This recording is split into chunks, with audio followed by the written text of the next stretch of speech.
simply that you need to start acknowledging and validating the certain little parts of you that make up this big brick wall of limiting beliefs to get to that foundational aspect of I am worthy of everything I fucking want. And that takes time. It's not going to be easy. You're not going to be able to bust through that wall because that's just not how we're made up.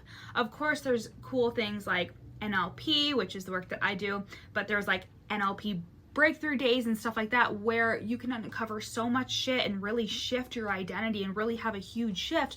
But there's always work to be done. There's always different layers, and that's why I really love working with people one-on-one. It's a very special and unique container because you are working through so much subconscious stuff and ancestral trauma and childhood experiences and things that make up who you are.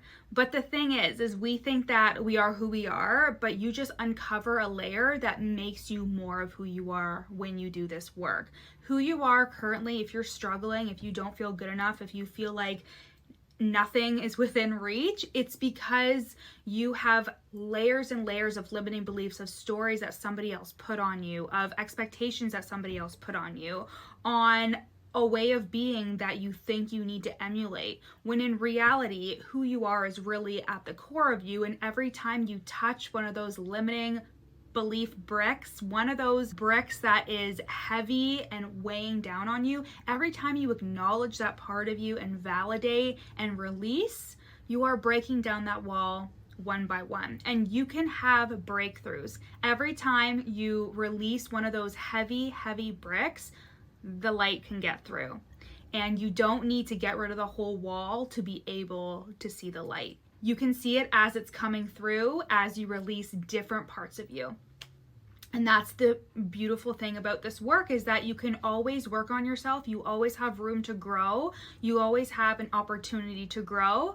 And the work is never done. And the fun thing about all this fucking mindset work and this work on yourself is that there's so many layers to it that you can't even imagine. There is work in separating the space between the stimulus and the response. So the stimulus are the things that bother you, that trigger you, that upset you when you don't feel good enough, and then you react right away by self-sabotaging or doing something that you really wish you wouldn't, or thinking, you know what, this client isn't going to want to work with me, so I'm just going to stop showing up today.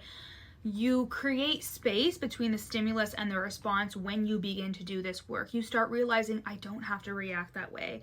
I can feel calm, I can feel collected, I can feel rooted in my worthiness. And that is done through uncovering all these layers that tell you that you're not good enough. So I saw this really cool metaphor on TikTok that I was like, wow, this is so perfect. I love it. I screenshotted it. And it was this guy who was talking about making chai. And when you make chai, apparently, I have never made it in my life, nor have I had it. I've heard it's good, but anyways.